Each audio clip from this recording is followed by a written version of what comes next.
Okay, well, welcome everyone to the Fergus Falls Area Chamber of Commerce Meet the Candidates. Today, we're going to hear candidates running for the Minnesota State Legislature, including Michelle Anderson, representing the DFL party, and Republican candidate Bill Ingebrigtsen. They're both running for the Minnesota State Senate seat in District 8. Later, we will hear from DFL candidates candidate Brittany Johnson and Jordan Rasmussen, the Republican candidate, who are running for the State House of Representatives in District 8A. The Chamber's mission is to serve as the lead advocate and resource for our members and create partnerships that foster a healthy business climate. We represent more than 360 Chamber members, including for-profit businesses of all sizes, as well as nonprofit organizations. And if you would like more information about the Fergus Falls Area Chamber of Commerce, I invite you to check out our website at fergusfalls.com or follow us on Facebook. I'm Lisa Workman. I'm the president of the Fergus Falls Area Chamber of Commerce, and I will be the host today. Before we get started, I would like to thank each of the candidates for your willingness to serve the residents and businesses in our district. This is no easy task, and I commend you for stepping up to make things happen in our great state. I would also like to thank PEG Access, Layton Broadcasting, the Daily Journal, and Park Region for covering this event. I want to thank you all for being an active part of the political process. Today's forum will focus on issues that affect our business community at the state level. And of course, we encourage everyone to vote on November 3rd. The format for the Chamber's Meet the Candidates will start with opening statements, followed by a question and answer session. Each of the candidates will have up to 2 minutes to respond to questions. Our timekeeper will show the yellow card when there are 30 seconds remaining. Can we have an example, please? There we go. There's the yellow flag. That means you have 30 seconds remaining. And you will see the red flag when 10 seconds remain. And that means wrap it up. For the format that we use, we will not have rebuttals. We will, however, rotate the order in which the questions are answered, and we will start the clock when you begin speaking. If you need me to repeat a question, please ask me to do so. And we will conclude each forum today by offering each candidate the opportunity to give closing comments. We ready to go? All right, so for the first section of our forum, I would like to welcome candidates running for Senate District 8. The DFL candidate is Michelle Anderson, and the Republican candidate is Bill Ingebrigtsen. We will begin with opening statements. I would like each of you to introduce yourselves to us, tell us why you are running and what your number one priority will be at the Capitol if elected. And you each have 2 minutes, and we'll start with Michelle. Great. Thank you so much, Lisa, and to the Chamber of Commerce for hosting this forum and making it possible to do it virtually. I really appreciate that. So again, my name is Michelle Anderson. I'm the DFL endorsed candidate for State Senate for District 8. And this district covers Fergus Falls, as well as all the way up to Perham, Pelican Rapids, and down to Alexandria and Parker's Prairie, for those who aren't familiar. I live in Fergus Falls with my husband, Spencer, who's the aquatic invasive species specialist at Otter Tail County, and our son, Ashton, who's 1.5 years old. And I grew up in southeast Minnesota in a really tiny town called Dundas, where my dad was actually the mayor. So I think that kind of gave me the spark of community leadership, seeing the things he did as mayor as I was growing up. As far as my career goes, I'm the rural program director at Springboard for the Arts, and we're a statewide organization that helps individual artists with small business development, and then we also do a lot of creative community development. So my work is nationally recognized around the work that I've done around rural advocacy. I do a lot of speaking and consulting with small town leaders all across the country and across the state of Minnesota, and it's really through that work and through the partnerships in that work that I started to look at how I could serve the state of Minnesota in a bigger way. Some of my priorities through learning about that work is in making rural Minnesota more livable. I think that's really key to creating thriving rural economies. And when I think of livability, and from what I hear from rural residents, is that we really need to strengthen our education, childcare, broadband, and housing. And I'm out of time, so I'll stop right there. Thanks.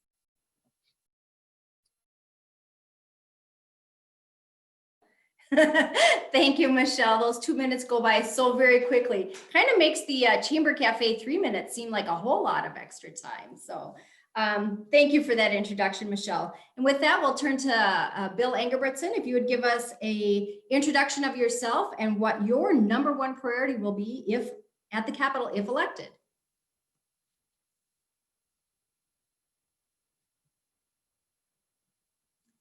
And of course, we need to unmute Bill.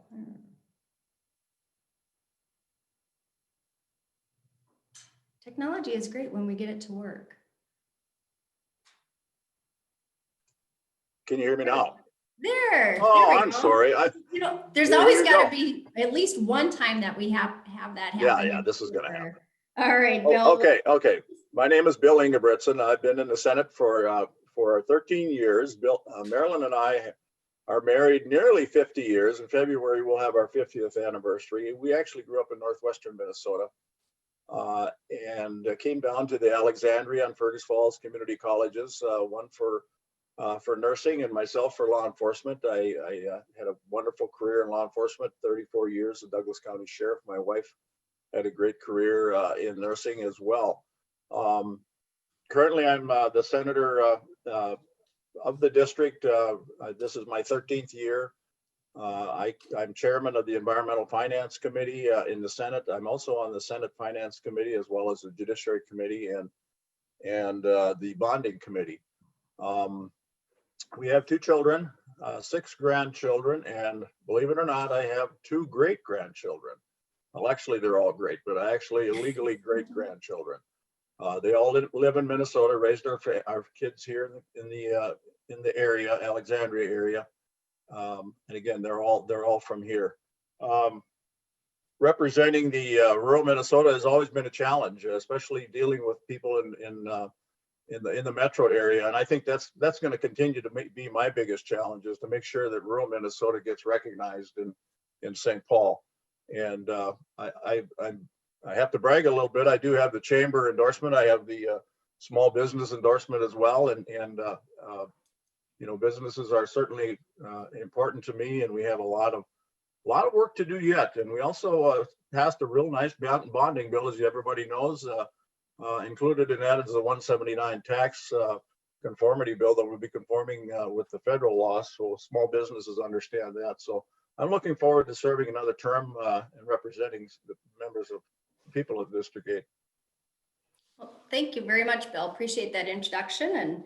And now we'll move into the question and answer part of the session. Again, you'll each get 2 minutes for your response.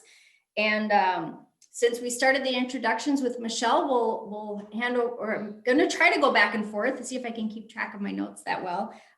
We'll have Bill start with the first question. So Bill, in your opening statement, you said that making rural Minnesota recognized would be one of your #1 priorities, or your #1 priority if elected.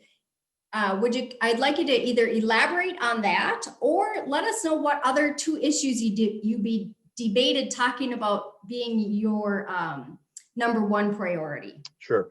Well, of course, you know, when you have rural legislators on the spot, we're going to talk about rural Minnesota, and I've had the experience down there of dealing with those in the metro area. In fact, the matter is, they live solely in the metro area. About 4 to 5 months out of the year, I live in the metro area, so I do know a little bit about metro. But so we have to fight, I think, for our broadband, of course, which is very important to make sure that education as well as business is on the same playing field as the metro area. So that's one area that I'll continue to fight for. And of course, the most recent issues of law enforcement, and it continues, it seems to, at the national level. And I've been a strong advocate, as you can imagine, with the amount of years I've been in law enforcement, and appreciate law enforcement. And we have to continue to work on some training aspects for them, as well as assuring the public that they're going to be safe. And in rural Minnesota, I don't think we have to worry too much about that. We always should worry about it, but I don't think we have the same issues they do in the metro. But we're learning by that. So those are one of the main issues that I'm dealing with or working with. And of course, the budget. The budget is going to be big. It's going to be a big deal this year. But in 2011, when I took over for the first time, I shouldn't say I, the Republicans did.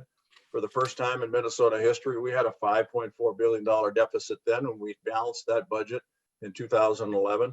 And I think we did it with good, responsible decisions that were made, and we're going to have to do that again. I can't begin to guess what that total is going to be, but it's going to be well over $5, possibly $6 billion. So those are my big projects ahead. Thank you, Bill. Well, Michelle, we'll turn that back to you then. Again, in your opening statements, you talked about making rural Minnesota more livable. For your first, real question, if you'd care to elaborate on that, or talk about some of the other maybe top 2-3 issues that you would see as priorities. Great, thank you. Yeah, when I say livable, it's really about connecting a lot of the dots between what draws people to live in places like Fergus Falls or Perham, and making sure that not only do we draw people to live here, but we keep people here. And as somebody that chose to move to Fergus Falls in 2011, there's a lot that drew me here. I think there is a lot that kind of keeps people in my generation with kind of one foot in and one foot out the door. So as a mom and somebody that is raising a child here, the biggest thing that I hear as far as people's concerns is access to childcare. And the state has done a lot of great work on making childcare more accessible, but it really is something that we have to stay ahead of, especially in the wake of COVID. The other issues that I hear are affecting economic development in Minnesota, in rural Minnesota, are access to affordable housing. So here in Otter Tail County, single family housing, disappears as quickly as it arrives. And that is a huge challenge for businesses that are trying to attract employees. The Star Tribune actually had a headline this morning that Perham, which is in our district, is having trouble finding workers right now, which is really hard to believe in a time where we hear a narrative that people are out of work. But we really have to look at the connections between what makes people want to live here and what we actually need. So that means good schools, good childcare. The other thing I haven't mentioned is access to broadband. And I think broadband is really a big ticket or a potential big ticket for making rural communities more attractive to both businesses and residents. So that's something we not only need to see as kind of a public utility that people just need for day-to-day function, whether that's school but also as a draw to bring people here. Thank you. Great. Yeah, a lot of areas to work on. That's for certain. For our second question, Michelle, we'll have you start with the first to answer this one. And Bill brought this up too. Our question number 2 focuses on the state budget and taxes. So as Bill mentioned, and as we all can imagine, the state of Minnesota will be facing a potentially steep budget deficit heading into next session. Balancing the state's budget will be a top priority. What would your main approach be to addressing this deficit? Increasing revenue and taxes, or reducing spending and cutting programs? If you support increasing revenue through tax increases, what taxes should be increased, on what or on whom? And if your approach is to reduce spending, what areas or programs would you cut? Michelle, we'll give you 2 minutes to answer that question. Yeah, the budget deficit is critical, and the folks who are elected this year are going to make decisions about that affect us for years, if not decades. So this is a big concern of mine. To answer the question quickly, I would say it's going to have to be a combination of both raising revenue and making cuts. It's just too big of a deficit to not look at every single option that's out there and to look at it collaboratively. So, this is why we have 67 senators and we have to all bring the concerns and ideas from each of our districts to make the best decisions. To get a little more specific, I think I don't want to see taxes increase on families or small businesses. We can't put that burden on them right now. I think there are some potential tax cuts that were made in the last 10 years that could be repealed. And one example is the estate tax cut, which only affected less than 800 very, very wealthy individuals in Minnesota. And so if there are ways we can repeal some of those tax cuts on the wealthy and bring some revenue back, that can potentially bring a little bit more back into the budget. We are going to have to look at cuts. My priority would be to make sure that some of the essential services that we absolutely need right now don't get cut. So health and human services and education make up 70% of the state budget. And obviously those are huge needs right now as we continue to work through COVID.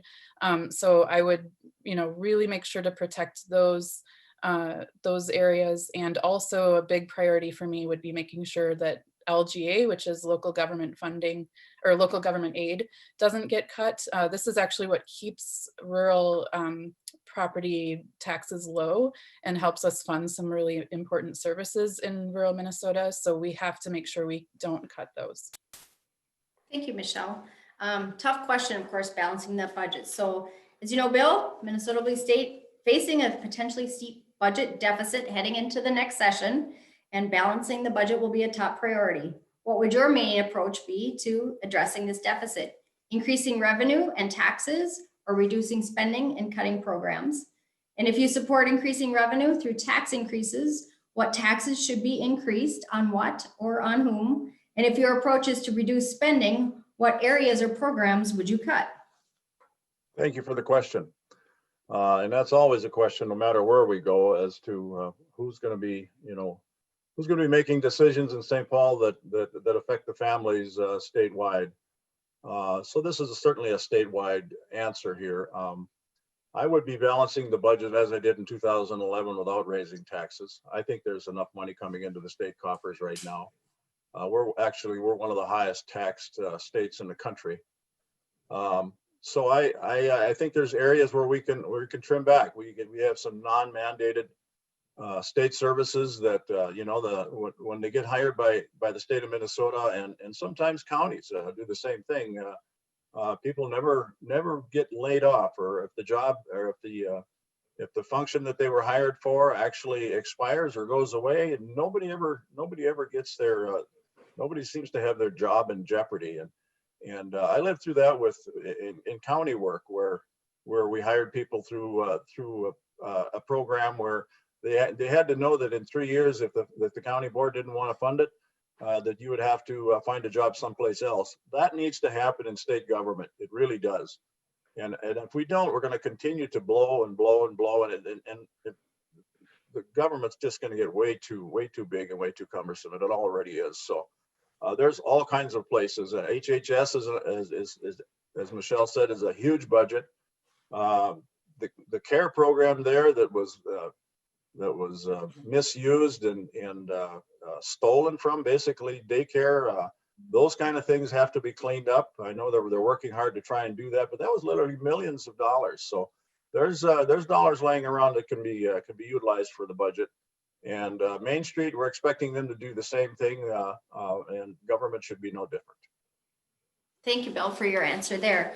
Well, question number 3, Bill, you get to start off with the answer to answer first for this one. We're going to continue our tax theme, but this time we're going to focus a little bit on transportation. And of course, we've talked about broadband, and since the pandemic has hit, broadband comes into play. However, because of that, more and more people are working from home, and therefore they're driving less. As a result, the state is experiencing a decrease in gas tax revenue. Bill, would you support an increase in the state's gas tax to help fill the shortfall? Why or why not? Well, actually, the Senate, controlled by the Republicans, were actually able to stop the 20 cents per gallon, which was a 76% increase that Governor Walz brought to the legislature 3.5 years ago. That was a huge increase and would have made a big difference in our economy. There's no question about it. But yes, there's going to be less driving now. There's going to be less maintenance as well. So that certainly has got to be figured in. But understand that is one of the core functions of our state. It seems to me, as a taxpayer, is public safety, roads and bridges to get to and from places. That's why you've seen the emphasis, I think, this year, on a bipartisan fashion, I might add, to put 650 some million dollars in this bonding bill for just roads and bridges, 270 some million dollars for wastewater treatment facilities. The gas tax, it's something that I'm willing to look at. I can't just constantly say no forever. However, right now, raising any kind of a tax would be very burdensome on families, and for sure businesses that have to travel, the contractors, those folks that can't actually work from home. So I wouldn't be in favor of doing it right away, but I certainly would look at it and look at it real solid. Thank you, Bill. Michelle, the same question. More people are working from home and driving less, and therefore the state is experiencing a decrease in gas tax revenue. Would you support an increase in the state's gas tax to help fill the shortfall? Why or why not? Yeah, so I think this is something we need to look at eventually. And I agree with Senator Ingebrigtsen that, this immediate time might not be the correct time, but Minnesota has not increased its gas tax in 12 years. And so not only is the funding inadequate now because people aren't driving as much, but it has been inadequate for, nearly a decade. And in addition to the rise of, the effects of inflation and more efficient vehicles. So there are a lot of states that have tied their gas tax to inflation, and I think Minnesota needs to look at this. One of the things I would want to advocate for, especially if we do increase the gas tax or we find other sources of revenue, is making sure that cities under 5,000 actually get more dedicated support for their roads. Right now, they don't actually receive state funding if they're under 5,000, and that worked for a while, but I think now we can't expect towns of 5,000 or less to support themselves in that way. So I would, as a rural advocate, any increases in transportation revenue, I would also want to make sure we support those smaller towns. So overall, I do support an increase in gas tax. I do think it's it perhaps isn't the right time. It's something I also want to learn a lot more about and make sure an increase would actually be effective and actually cover the funding needs that we have right now. So thanks. Thank you, Michelle. And will you get the opportunity to answer question number 4 first? We are now sticking with the transportation theme. For question number 4, the Walz administration intends to impose a mandate adopting California vehicle standards via rulemaking. Supporters say the mandate will help reduce carbon emissions in the transportation sector. Opponents say it will increase the cost of cars and trucks sold in Minnesota. If enacted, local vehicle dealers could lose their out-of-state vehicle buyers and up to 50% of their business. Do you think Minnesota should adopt California's vehicle emission standards? Why or why not?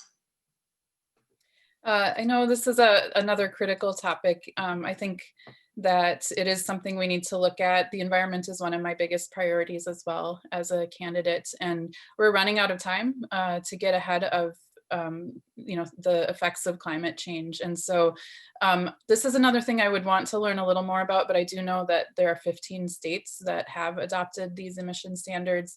And there's a lot of kind of, I think, misinformation out there about how it would affect different types of vehicles that already exist versus what is available to buy.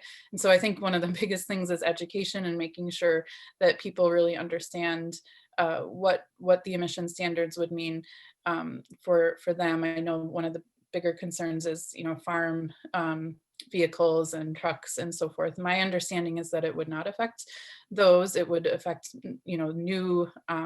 new cars and new fleets that are sold. And so if there's ways we can support the issues around dealerships potentially losing their licenses, I think that's really important to get ahead of if we are adopting any new standards, and just really look at all the different ways it affects. But overall, I do want to look at how we can reduce our carbon footprint in Minnesota. I think we should be a leader in addressing the effects of climate change.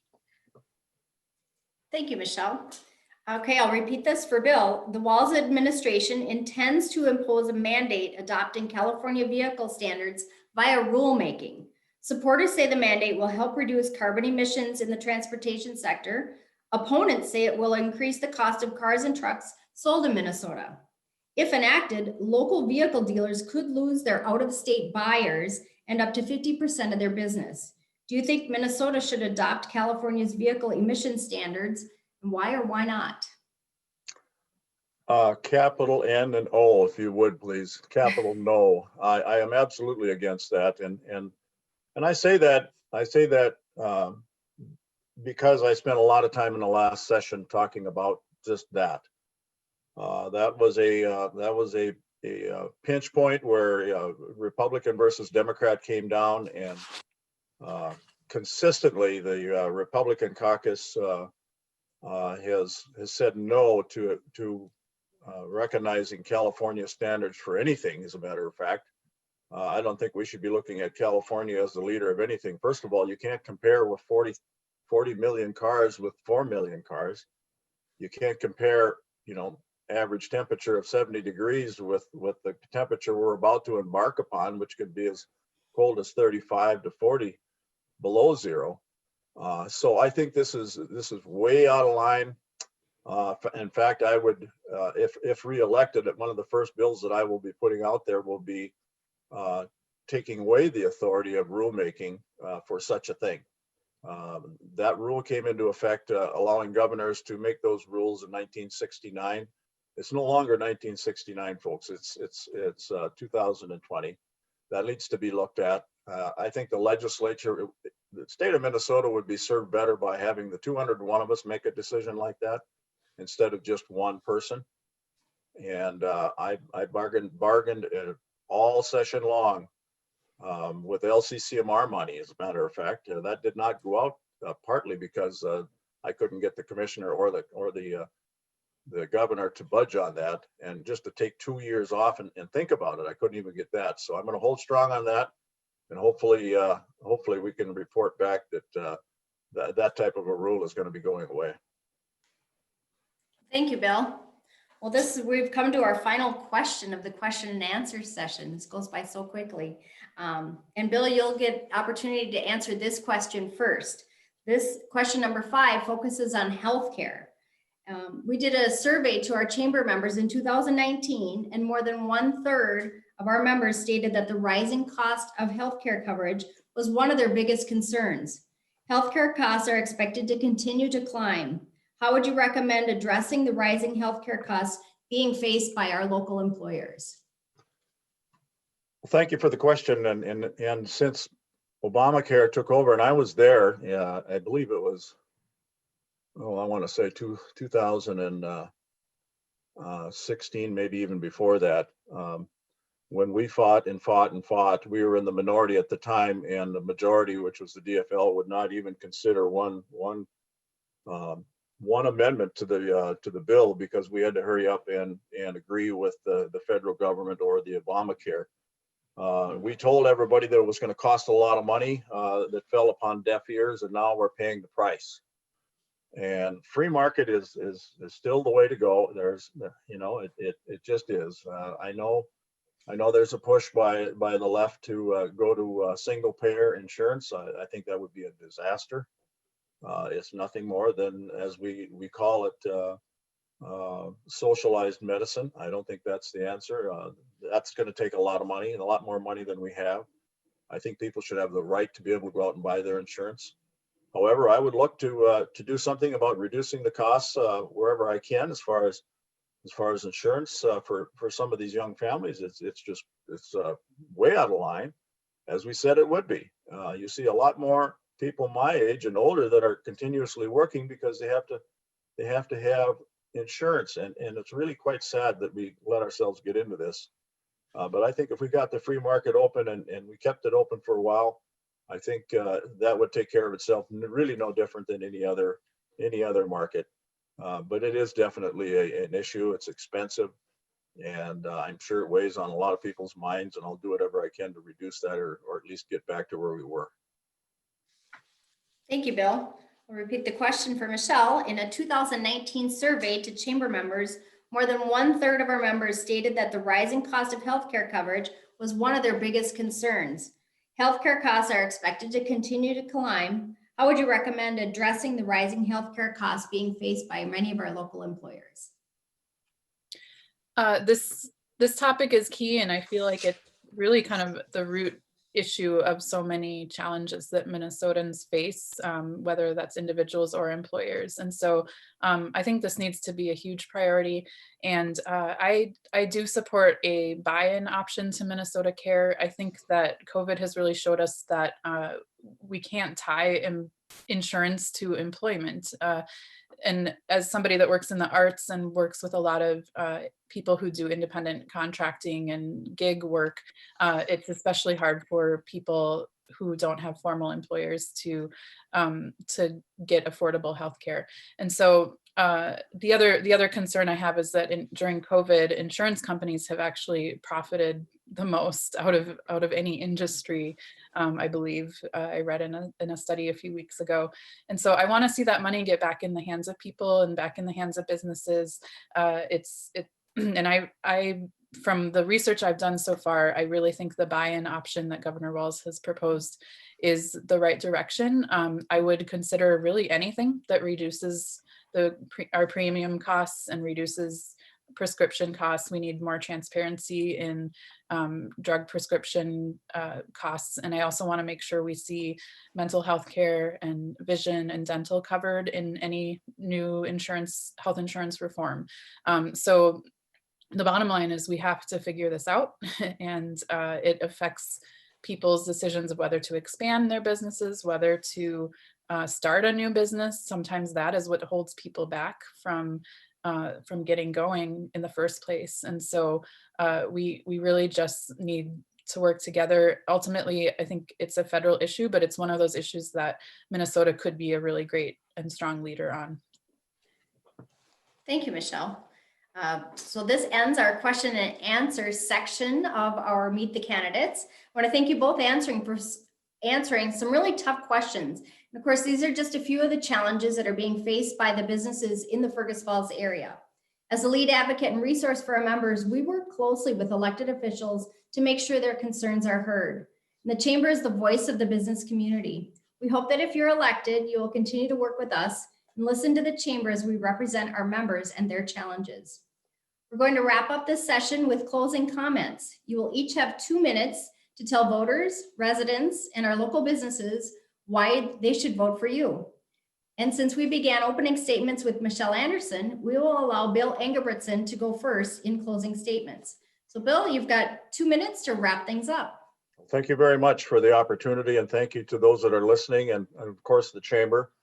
Once again, I'm very proud to carry the Chamber endorsement as well as the Small Business National Award, Small Businesses, along with the Minnesota Care Providers. I'm very pro-life. I'm endorsed by the Minnesota Concerns for Life, as well as, of course, you can about imagine out here in rural Minnesota, the Second Amendment is very near and dear to me, and as it is everybody. And I received an A+ rating from the NRA, as well as Minnesota gun owners that help out with gun issues in the legislature. So it's been a tremendous privilege for me. Not everybody gets an opportunity to serve as a legislator, and I believe there's a number like 1,700 of us that have been in the Senate, and since it's the beginning of time here, and since it's delegation of Republican and Democrat. And I think I've proudly served the folks of my district. I always say that my constituents are going to come first. So if you email me or you get a hold of me, I will be addressing your issues. However, we still have to make statewide decisions that are very, very important to everybody. And I feel that I have the experience for that, and I think folks would be best, or at least better served if I were to stay in this particular position. But I do thank those that are newly running. It's very hard work. I've had that conversation with Michelle before. And I really appreciate the process. And I think it's obviously the best process in the world to be elected by the citizens that you represent. So again, thank you very much for the time and for the work that the chamber does. And I'll continue to work with the chamber when they come visit me in St. Paul. Thank you. Thank you, Bill. Michelle, it is your turn to wrap things up. You have 2 minutes for your closing comments. Great. Well, thanks again, Lisa, for hosting this. My organization, Springboard, has been a chamber member for probably about 10 years now. So we've really enjoyed the collaborations. And I think, you know, just the work in Fergus Falls and in Otter Tail County and Douglas County, there's just a lot of proof that working across sectors is really the key to building thriving communities. And so I would really bring that perspective to the legislator and help connect the dots between all of these really important challenges that we talked about. I'm hoping that we can look back at this time and say that we all came together and made our communities and our state stronger than it was before. And I would really like the chance to help lead that, you know, lead at the legislator with that kind of spirit. And I think the key piece of that is being accessible and responsive. And those who know me through my work at Springboard, I think know me to be a really good listener, that I seek out information, I seek out meetings and gatherings where, you know, around topics that maybe I don't know as much about. So even, you know, if I'm elected, I would show up. I would come to your events. I would come to your meetings and learn and really hear from the source what is going on, and then bring that back to the Capitol. And finally, I didn't get to say in my opening statement, but my grandparents, I'm the daughter of grandparents who were farmers, or granddaughter of my grandparents who were farmers south of Rothsay, and they were also small business owners. And so I really carry kind of their legacy and their hopes and dreams for this region with me as I think about the future. But I also know our communities are changing. And as I raise the next generation here, I think we really need some forward thinking and fresh perspective at the Capitol, because things, you know, there's a lot I want to carry forward as far as our legacy here in rural Minnesota, but I think there's a lot we need to adapt and be flexible around too. And so I hope to have your vote this fall, and thanks again. Thank you, Michelle. Appreciate that. Well, this wraps up the Fergus Falls Chamber's Meet the Candidates for those who are running for State Senate District 8. We want to thank you, Michelle Anderson, the DFL candidate, for participating today. And thank you, Bill Ingebrigtsen, the Republican candidate, and both for your willingness to serve our region. Coming up next, we will meet the candidates who are running for the Minnesota House of Representatives in District 8A, Brittany Johnson and Jordan Rasmussen. We'll take a short break to allow our candidates to take their places. And don't forget, everyone, vote on or before Tuesday, November 3rd.